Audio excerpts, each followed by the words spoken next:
जगदंबे नमन तुझांबे करुण प्रारंभे डफावर थाप तुंतुण्याचा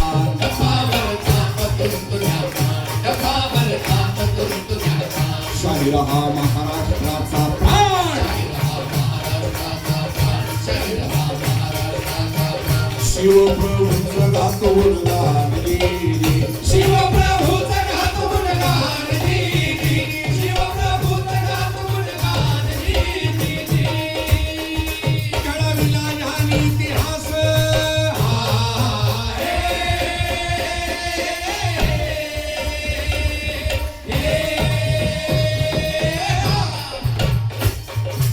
कळविला ज्ञान इतिहास दक्षिण देशास महाराष्ट्रात धन्य शिव छत्रपती अवतार धन्य शिव छत्रपती अवतार धन्य शिव छत्रपती अवतार जिजाऊ माता धन्य होणार जिजाऊ माता धन्य होणार जिजाऊ माता धन्य होणार धन्य शिव कीर्ती शाहीर गाणार रे धन्य शिव कीर्ती शाहीर गाणार जी जी धन्य शिव कीर्ती शाहीर गाणार जी जी जयकार महाराष्ट्राचा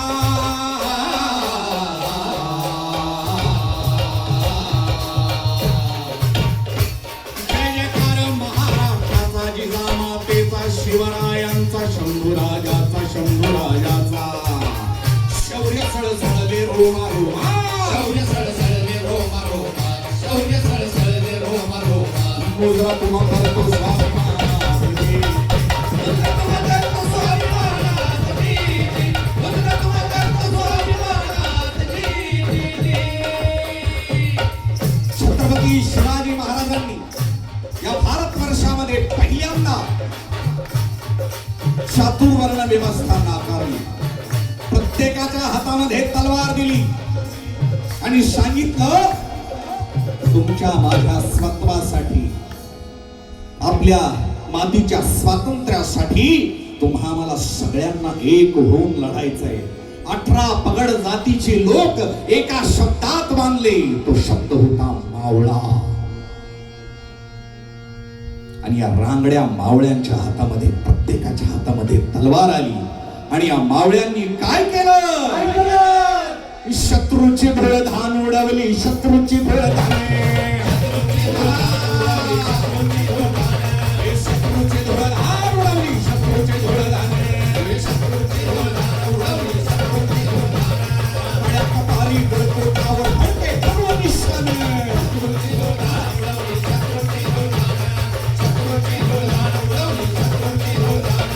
मूळ जिंकला गाव बंदर जिंकलं त्यांनी कल्याण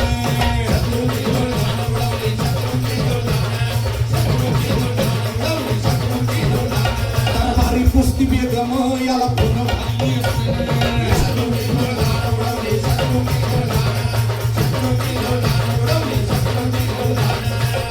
शिवरायांनी गनिमी कावा करत आदिलशाहीतले तब्बल 40 गडकोट किल्ले जिंकून घेतले आणि त्यावेळी आदिलशाही दरबाराचा म्हणजेच विजापूरचा कारभार बघत होती बडी बेगम आणि बडी बेगम म्हणजे काही साधी सुधी बाई नव्हती बडी बेगम म्हणजे मोहम्मद आदिलशाहची बायको मोहम्मद आदिलशाहच्या मृत्यूनंतर आपला मुलगा अली आदिलशाह याला मांडीवरती घेऊन ही बडी बेगम विजापूर दरबाराचा कारभार बघत होती आणि दररोज तिच्या कानावरती बातम्या येत होत्या वो शिवाजी के लोग आए हमें बहुत मारा हमारा किला भी ले लिया सकाळी हीच बातमी दुपारी तीच बातमी संध्याकाळी सुद्धा अशीच बातमी आणि दुसऱ्या दिवशी सुद्धा अशाच पराभवाच्या बातम्या ऐकून हैराण झालेल्या बडी बेगमनं महाराज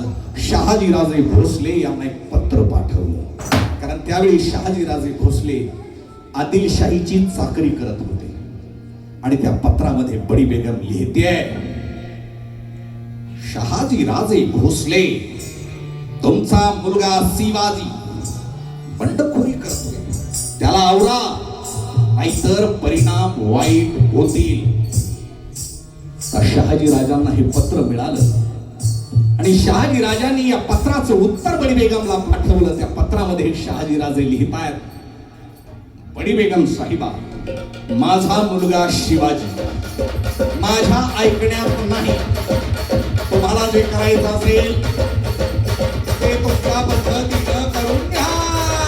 हे शत्रूची धुळधाण उडवली, शत्रूची धुळधाण, हे शत्रूची धुळधाण उडवली, शत्रूची धुळधाण, शत्रूची धुळधाण उडवली, शत्रूची धुळधाण. आणि अशा प्रकारे पिता पुत्रानं आदिलशाहीची धुळधाण उडवली होती.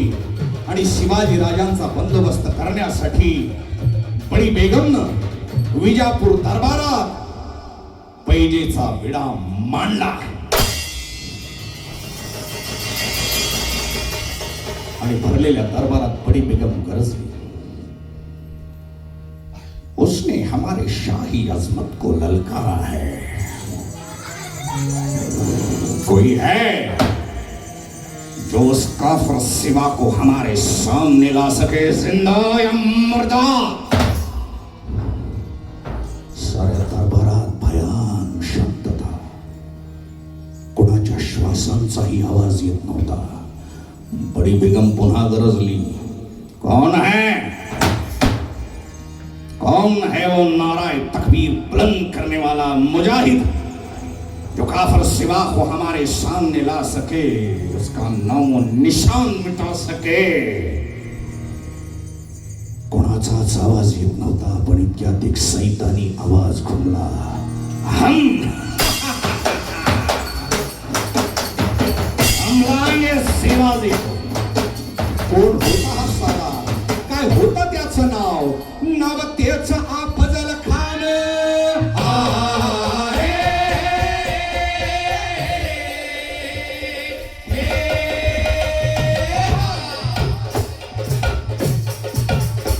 नाव त्याचं अफजल खान. जिता जागता जणू सैतान. खान बोलला छाती ठोकून, शिवबाला टाकतो चिरडून. साऱ्या दरबारात खानाची वाहवाही झाली. पण अफजल खानाच्या रूपानं आदिलशाहीला तारणहार भेटला होता. शिवाजी राजांना शह देऊ शकेल असा मसीहा भेटला होता, असं आदिलशाहीला वाटत होतं. आणि अफजल खान 40,000ची फौज घेऊन स्वराज्यावरती चालून येणार ही बातमी शिवाजी महाराजांच्या कानावर पडली होती. आणि त्यावेळी स्वराज्यावरती आणि शिवरायांवरती आणखी एक संकट आलेलं होतं. शिवाजी महाराजांच्या पहिल्या पत्नी सईबाई राणी साहेब छोट्या शंभू बाळाला जन्म दिल्यापासून अंथरुणावरच खेळून होत्या.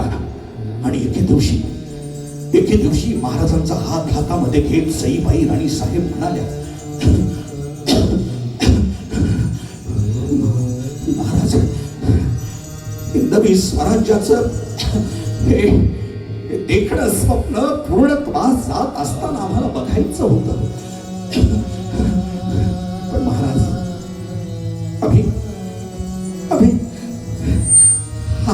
हा डाव आम्ही अर्ध्यावरच सोडून जात आहोत महाराज. आम्हाला क्षमा करा. महाराज, माझ्या शंभू बाळाला सांभाळा. माझ्या शंभू बाळाला सांभाळा. माझ्या शंभू राजाला सांभाळा. आणि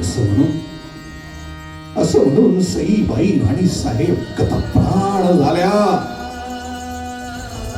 शिवरायांची बाल मैत्रीण अंगणामध्ये खेळता खेळता शिवरायांची अर्धांगिनी म्हणून मासाहेब जिजाऊंनी ज्यांची निवड केली त्या सईबाई राणी साहेब, शिवरायांच्या प्रत्येक सुखदुःखाच्या वाटेकरी असणाऱ्या सईबाई राणी साहेब, शंभू बाळाला जन्म देणाऱ्या सईबाई राणी साहेब गेल्या. दुसरा कोणी असता तर दुखवटा साजरा करत बसला असता. म्हणाला असता, माझ्या घरात एवढं दुःख असताना मी लढायला कसा जाऊ, आणि शत्रू निघून गेल्यावर फुशारक्या मारल्या असत्या. अरे अफजल खानाला तर कधीही बघून घेतो, पण माझ्या घरात दुःख आहे ना. पण नाही, शिवरायांनी आपल्या सबंध हयातीमध्ये अशी कारणं कधीच दिली नाही. त्या परिस्थितीमध्ये सुद्धा त्या परिस्थितीमध्ये सुद्धा महाराज उभे राहिले.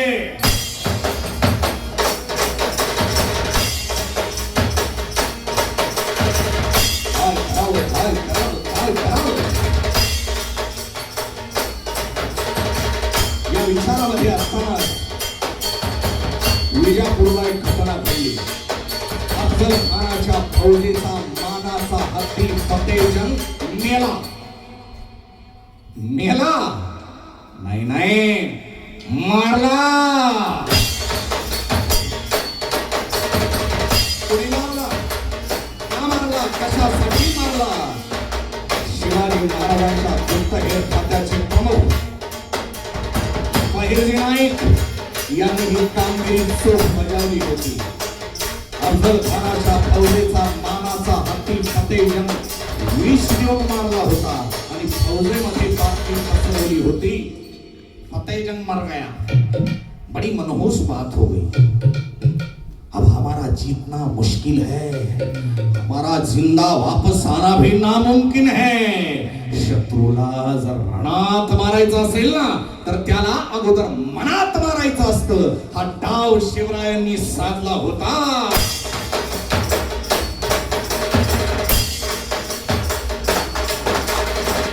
शत्रू सैन्याचं खच्चीकरण केलं, त्यांच्या आत्मविश्वासावर घाला घातला.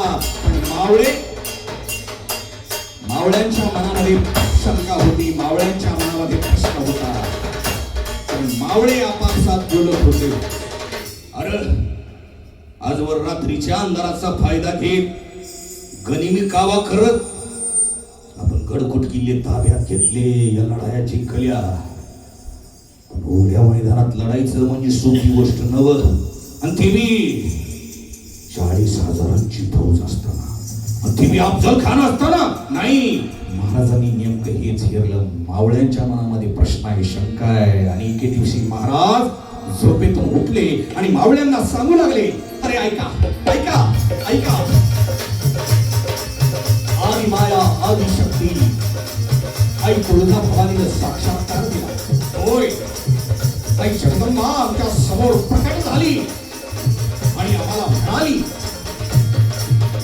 शिवाजी राजे, अफजल खान नावाच्या दैत्याचा वध करण्यासाठी आम्ही तुमची निवड केली आहे. उठा, लढा, तुम्हीच यशस्वी होणार. आणि असं म्हणून आई तुळजा भवानी या तलवारीमध्ये लुप्त झाली. मंडळी, आपण बघतो फोटोमध्ये की आई तुळजा भवानी शिवाजी महाराजांना तलवार देते. महाराज तलवार घेतायत. मग काही जण म्हणतात की या तर सगळ्या अंधश्रद्धा आहेत. अरे पण हा डाव तर शिवाजी महाराजांनीच रचला होता.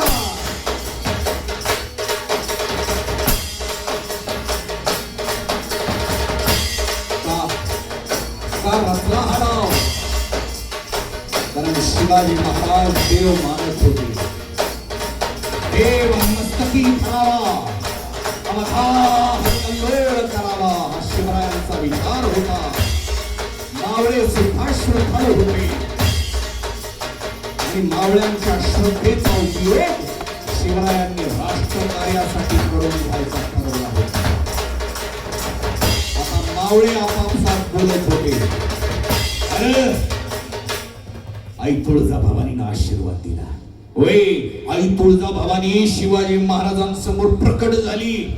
आई तुळजा भवानी शिवाजी महाराजांना प्रसन्न झाली. अरे आई तुळजा भवानीनं शिवाजी महाराजांना तलवार दिली.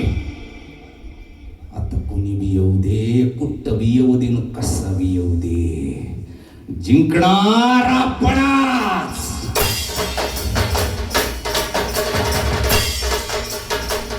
आत्मविश्वास प्रत्येक मावळ्याच्या मनामध्ये निर्माण झाला होता.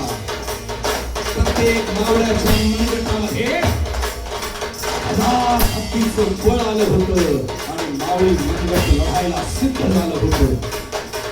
आणि तिकडे अफजल खानाला अनेक अपशकून दाखवले तरी अफजल खान मोठ्या हिमतीनं 40,000ची फौज घेऊन स्वराज्याच्या दिशेनं निघाला होता. कसा? केसरी गुहे समीप मत्त हत्ती चालला, मत्त हत्ती चालला.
वाई म्हणजे अफजल खानाचा सुभा. अफजल खान वाईचा सुभेदार.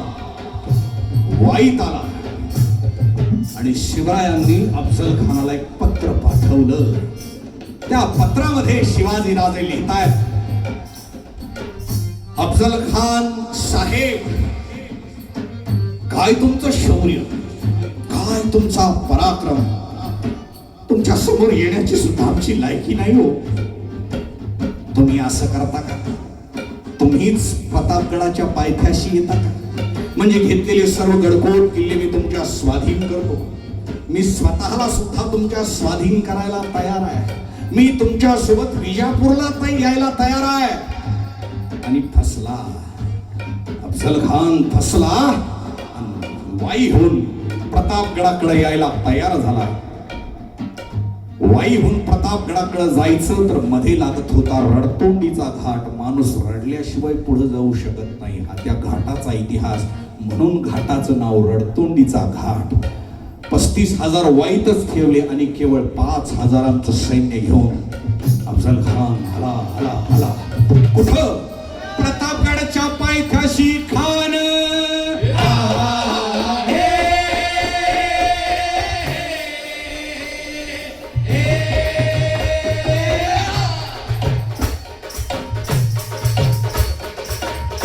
प्रतापगडच्या पायथ्याशी खान आला बेगुमान, नाही त्याला जाण. शिवाजी राजांच्या करामतीची, शिवाजी राजांच्या करामतीची, शिवाजी राजांच्या करामतीची, नाही जाणीव शक्तीची, याची नाही जाणीव शक्तीची, याची नाही जाणीव शक्तीची. कळेल काय कल्पना युक्तीची रतीची. करील काय कल्पना युक्तीची रतीची, करील काय कल्पना युक्तीची रतीची. आणि अफजल खानाच्या भेटीसाठी प्रतापगडाच्या पायथ्याशी शिवाजी महाराजांनी एक शानदार शामियाना उभारला होता. भेटीसाठी छान उभारीला नक्षीदार शामियान्याला.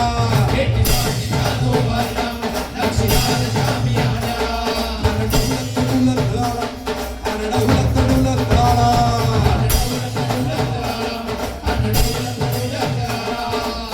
महाराजांनी शामियाना उभारला. साधा सुद्धा नाही, शानदार. कारण जेव्हा अफजल खान शामियान्यामध्ये येईल तो केवळ शामियानाच बघत राहिला पाहिजे. दुसरा काही विचार करायला त्याच्याकडे वेळ शिल्लक नाही राहिला पाहिजे. आणि झालंय तसंच. अफजल खान शामियान्यात आला आणि शामियाना बघता बघता, या अल्लाह, ये सिवा इतनी दौलत कहां से लाया होगा. भेटीसाठी छान उभारीला नक्षीदार शामियाना.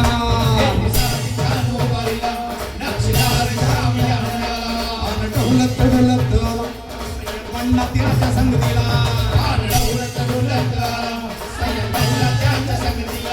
सुरुवातच्या संगती महारा, सुरुवातच्या संगती महारा.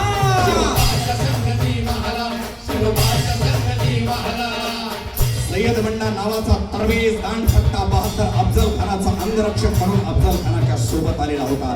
शिवरायांनी सुद्धा तसाच तोशीस तेच असलेला मावळा जिवाजी महाले यांना आपल्या सोबत घेतलेलं होतं. जिवाजी व्यवसायाने न्हावी होते. अफजल खानाला भेटायला जात असताना शिवाजी राजे जिवाजींना म्हणतात, जीवा, माझी ही दाढी कापून बारीक करा. का? ती अफजल खानाच्या हातात नाही आली पाहिजे. म्हणजे आपण त्याची धरून ओढायची, आपली हातातच नाही आली पाहिजे. बेटीसाठी छान उभारीला नक्षीदार शामियाना.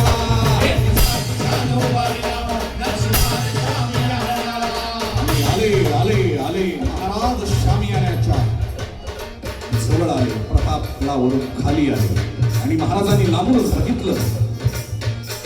शामियान्यामध्ये अफजल खानासोबत सय्यद बंडा थांबलेला आहे.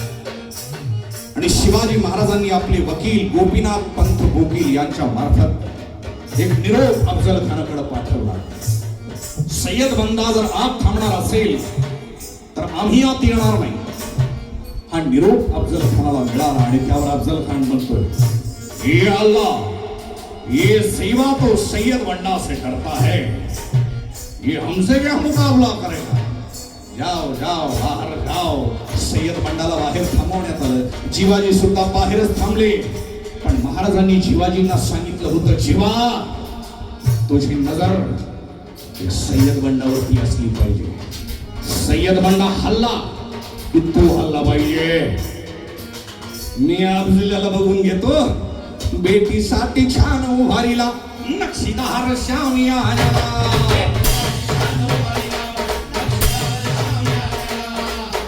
आले आले आले महाराज शामियानाच्या दारापाशी आले. जगदंब जगदंब जगदंब. महाराजांनी अफजल खानाकडे बघितलं. अफजल खानानं महाराजांकडे बघितलं आणि खान म्हणतोय, आओ आओ शिवाजी राजे, आओ हमारे गले लग जाओ. आओ. खान हाक मारी तो हसरी, खान हाक मारी तो हसरी, रोकून नजर.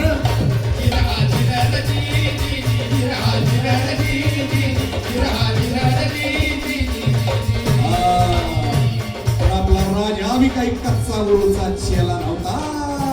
राजा पूर्ण त्याची न्यारी, राजा पूर्ण त्याची न्यारी. झालं चित्याची समज भारी नदी.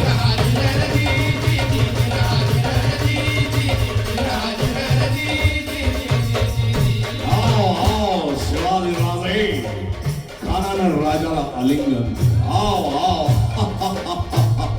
आलिंगन दिलं आणि तगा केला की हो. अभिमान मान्याला सवार त्यानं केला. खरावाद झाला चिलखत होता अंगाला. सवार फुगा गेला. इतक्यात महाराजांनी फक्त मंदी बिचरा टाकला. मारा केला.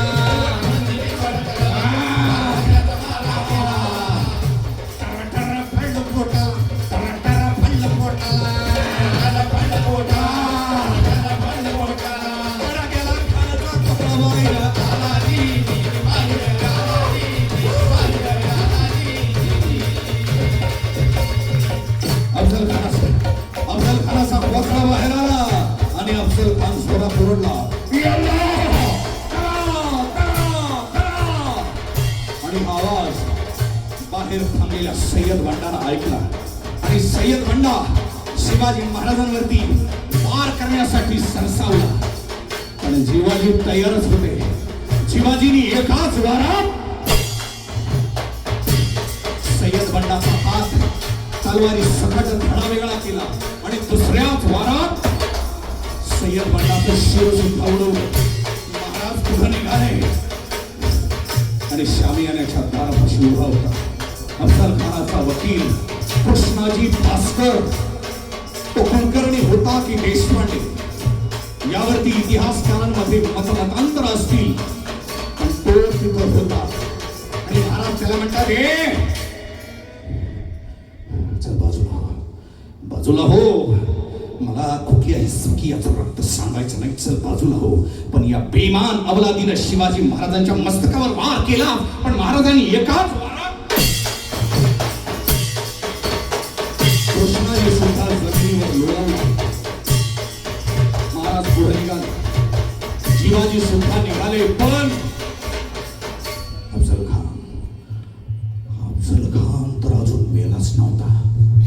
अफजल खान तर जिवंतच होता.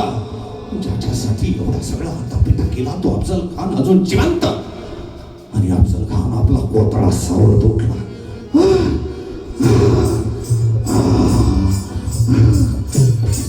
सावरत पाहिला. दगलबाज शिवाजी बाहेर असलेल्या पालखीत बसला. भोयांनी पालखी उचलली. भोई पालखी घेऊन निघाले. हे बघितलं संभाजी गावजी कोंढाळकरांनी.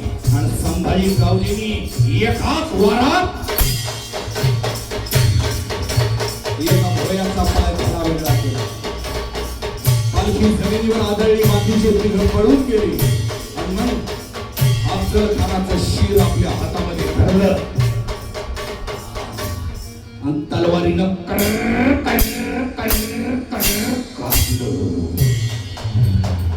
आणि अफजल खानाचं हे कापलेलं शिर घेऊन संभाजी कावजी शिवाजी महाराजांच्या दिशेनं धावले.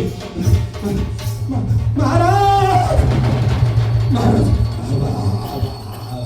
अफजल पळून जात होता.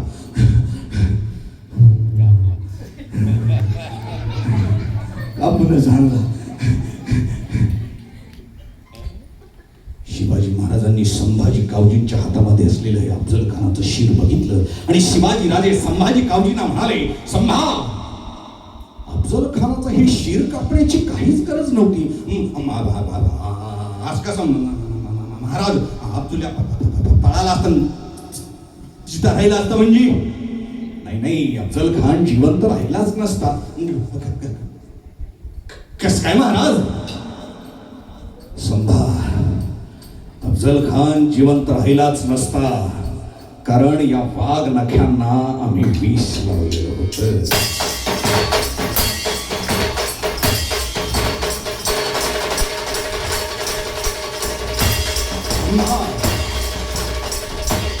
अफजल खान आला नव्हता, तो मेला नव्हता,